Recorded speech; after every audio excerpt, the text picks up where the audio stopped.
Di sebuah desa kecil di Jawa Tengah, terdapat sebuah kepercayaan lama tentang lampor, arwah jahat yang datang membawa peti mati. Konon, siapapun yang melihat atau mendengar kedatangan lampor akan mengalami kemalangan, bahkan kematian. Kisah ini terjadi pada tahun 1998 di sebuah desa di Temanggung. Seorang pemuda bernama Danu baru saja kembali dari perantauan. Ia tidak terlalu percaya dengan cerita-cerita mistis yang berkembang di desanya. Namun malam itu, sesuatu yang mengerikan terjadi. Saat malam mulai larut, Danu mendengar suara gemuruh seperti angin kencang yang datang mendekat. Ia mengintip dari balik jendela dan melihat sekumpulan bayangan hitam melayang di atas tanah, membawa sebuah peti mati. Suara-suara aneh seperti ratapan terdengar samar-samar. Keesokan harinya, seorang warga ditemukan meninggal secara misterius. Tubuhnya membiru seperti kehabisan darah, tanpa luka sedikit pun. Warga desa percaya bahwa lampor telah datang menjemputnya. Danu yang awalnya tidak percaya mulai merasa takut. Beberapa hari kemudian, ia sendiri mengalami kejadian aneh. Setiap malam, ia mendengar suara langkah-langkah di luar rumahnya, diikuti suara gemuruh seperti angin ribut. Ia pun jatuh sakit tanpa sebab yang jelas. Sampai akhirnya, seorang sesepuh desa menasihatinya untuk melakukan ritual tolak bala. Dengan bantuan para tetua, mereka melakukan doa bersama dan menaburkan garam serta bunga di sekitar rumah Danu. Setelah ritual itu, gangguan menghilang dan Danu kembali sehat. Namun, sejak saat itu, ia tak lagi meremehkan cerita lampor. Kepercayaan bahwa arwah jahat ini datang membawa kematian masih terus hidup di desa tersebut, menjadi peringatan bagi siapapun yang mendengarnya. Sejak ritual tolak bala dilakukan, Danu merasa hidupnya kembali normal. Namun ketakutan masih menyelimutinya setiap kali malam tiba. Meski tak lagi mendengar suara angin ribut atau langkah-langkah aneh, ia tetap merasa ada sesuatu yang mengawasinya. Suatu malam, saat sedang berbaring di kamar, Danu tiba-tiba terbangun karena suara ketukan di pintu depan. Tok, tok, tok. Suara itu terdengar pelan, tapi entah kenapa terasa mencekam. Ia melirik jam dinding, pukul 2.30 dini hari. Awalnya ia ragu, tapi rasa penasarannya mengalahkan ketakutannya. Dengan langkah perlahan, ia berjalan ke ruang tamu. Saat hendak membuka pintu, suara ibunya terdengar dari kamar sebelah. Danu, jangan buka pintunya. Danu tercekat. Ibunya jarang sekali berbicara dengan nada setegang itu. Ia mundur beberapa langkah, merasa ragu. Tapi sebelum ia bisa berpikir lebih jauh, angin kencang tiba-tiba bertiup dari celah-celah pintu, membuat dedaunan di luar beterbangan. Suara gemuruh yang dulu pernah ia dengar kembali muncul. Dengan tubuh gemetar, Danu melangkah mundur. Saat itu juga, terdengar suara perempuan berbisik tepat di telinganya. "Kamu belum selamat." Danu menjerit dan langsung berlari ke kamar ibunya. Ia mendapati wanita itu sudah duduk bersila dengan mata terpejam, melantunkan doa-doa dalam bahasa Jawa kuno. Ayahnya yang berada di sebelahnya menggenggam sebilah keris pusaka. "Lampor masih mengincarmu, nak," bisik ibunya dengan mata berkaca-kaca. Mereka belum puas. Malam itu mereka melakukan doa bersama hingga menjelang subuh. Saat fajar menyingsing, suara-suara aneh itu menghilang. Tapi di depan rumah mereka, tertinggal jejak-jejak hitam yang berbau anyir, seperti bekas sesuatu yang terbakar. Sejak kejadian itu, Danu memutuskan untuk meninggalkan desa dan menetap di kota. Namun sebelum pergi, ia bertanya kepada kakeknya tentang asal-usul lampor. Kakeknya menatap jauh ke kejauhan sebelum menjawab pelan, "Lampor bukan sekadar mitos, ia adalah utusan dari dunia lain. Kadang datang karena panggilan, kadang karena dendam yang belum selesai." Danu tak pernah kembali ke desa itu lagi. Namun, setiap kali mendengar suara angin ribut di malam hari, ia selalu teringat akan malam mencekam itu. Malam ketika lampor nyaris membawanya pergi.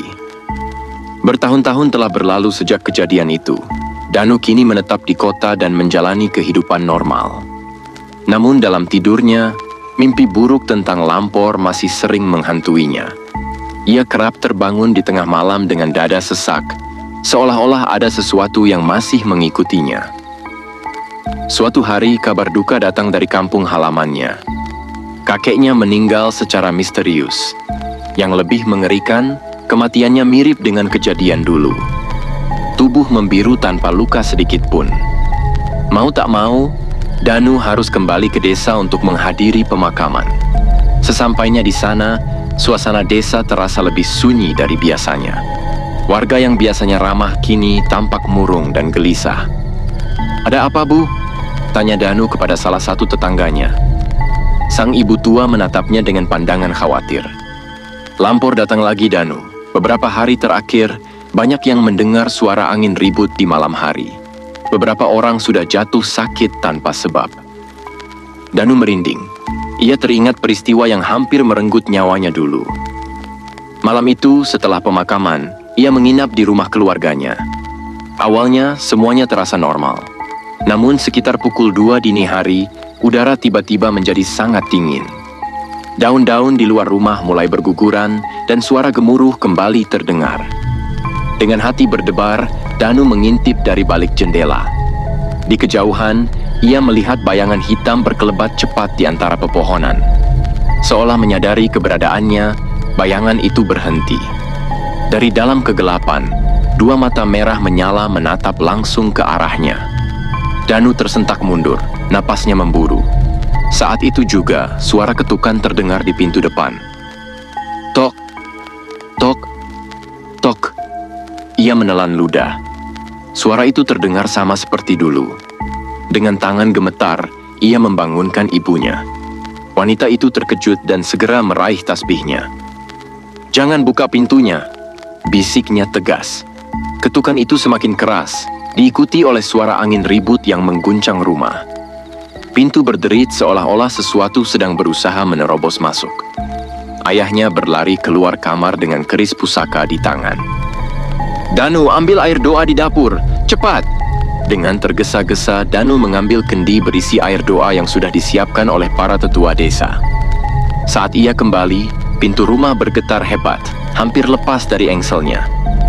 Tanpa berpikir panjang, ayahnya menyiramkan air doa itu ke pintu dan halaman depan rumah. Seketika terdengar suara jeritan panjang yang menyeramkan. Angin berhenti berhembus dan suasana kembali sunyi. Keesokan paginya, mereka menemukan bekas jejak hitam di halaman rumah, sama seperti dulu. Warga desa berkumpul dan melakukan doa bersama untuk mengusir gangguan lampor. Sejak hari itu, Danu sadar bahwa teror ini tidak akan pernah benar-benar berakhir. Lampor akan selalu mengintai, mencari jiwa-jiwa yang lemah untuk dibawa pergi. Dan setiap kali angin ribut berhembus di malam hari, ia tahu, Lampor masih ada di luar sana, menunggu saat yang tepat untuk kembali. Setelah kejadian itu, Danu memutuskan untuk tidak berlama-lama di desa.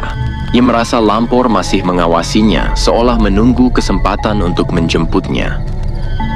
Namun, sebelum pergi, ia harus menemui seorang tetua desa bernama Mbah Surti, satu-satunya orang yang mengetahui lebih banyak tentang Lampor.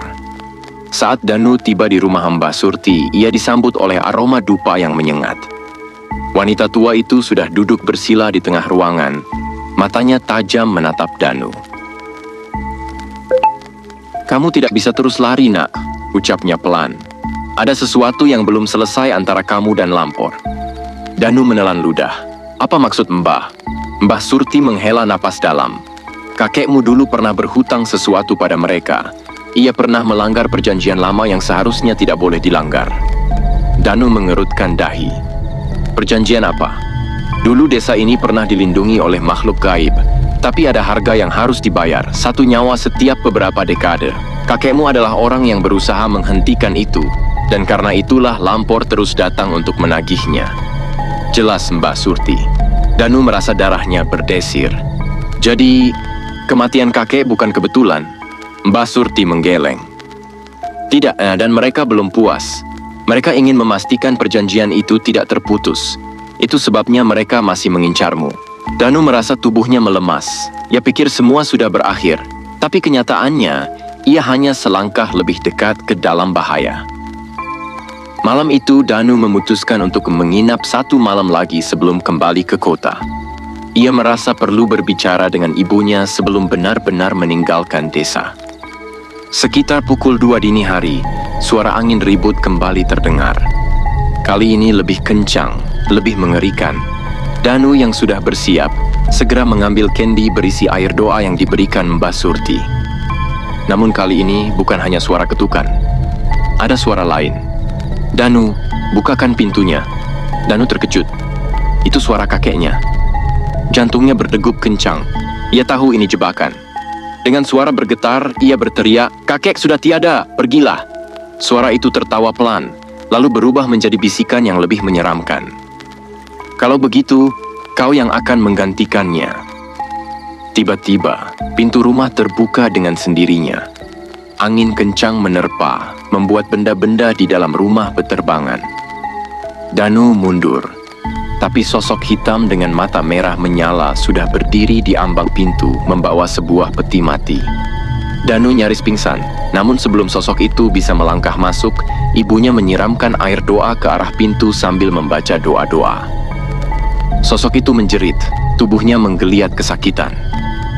Angin kencang mendadak berhenti, dan sosok hitam itu menghilang bersama bayangan yang lain. Peti mati yang tadi dibawa pun ikut lenyap. Danu terduduk lemas. Ia tahu ini adalah peringatan terakhir. Jika ia tetap tinggal, Lampor akan kembali dan kali ini mereka tidak akan gagal. Keesokan paginya, tanpa menunggu lebih lama, Danu meninggalkan desa. Ia berjanji pada dirinya sendiri untuk tidak pernah kembali. Namun di perjalanan keluar desa, ia melihat sesuatu di kaca spion mobilnya. Bayangan hitam berdiri di ujung jalan, menatapnya dengan mata merah menyala. Danu menginjak gas secepat mungkin, meninggalkan desa itu untuk selamanya. Namun, ia tahu satu hal, Lampor tidak pernah benar-benar pergi.